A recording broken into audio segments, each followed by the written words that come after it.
Nice. I pretty often get asked about the difference between cheap and more expensive English lessons. And I'm going to illustrate this difference with just one example that comes from my French lessons. So my French teacher wanted me to do some listening practice. And the way she did it was the following. So she plays an audio without any sort of instructions and calls it just a general understanding of what's happening.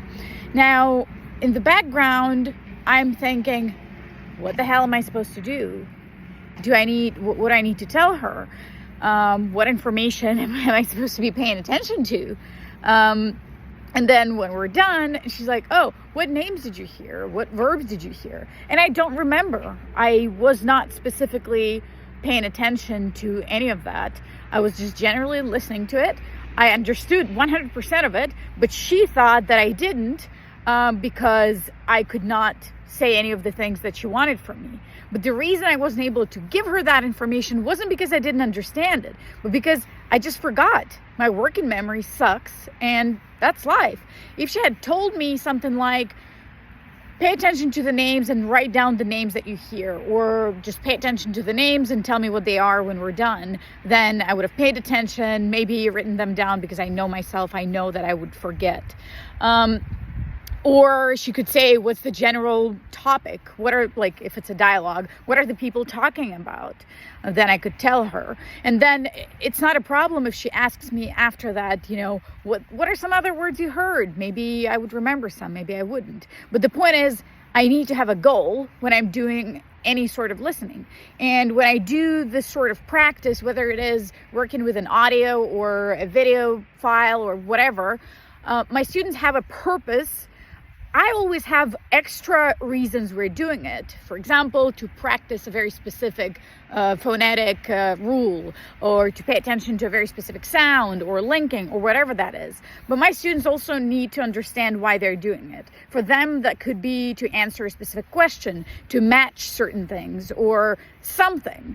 So I don't want my students to be, listening to an audio and thinking, what am I doing? And then feel frustrated because they can't answer my questions. But that's because I did not tell them what questions they should be prepared to answer.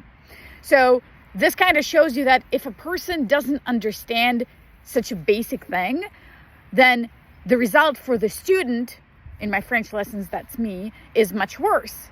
Because I'm frustrated because I don't know what I'm doing, so I'm not getting the result, I'm not getting the practice that I should be getting from it. My French teacher, comes to the conclusion that I did not understand it, so then we'll listen to the same recording several more times. But I got the whole thing from the beginning. So just listening to it for the sake of listening again does not make sense. So this is just one example of how your teacher's expertise really affects the way you spend the time, and as a result, the result you get.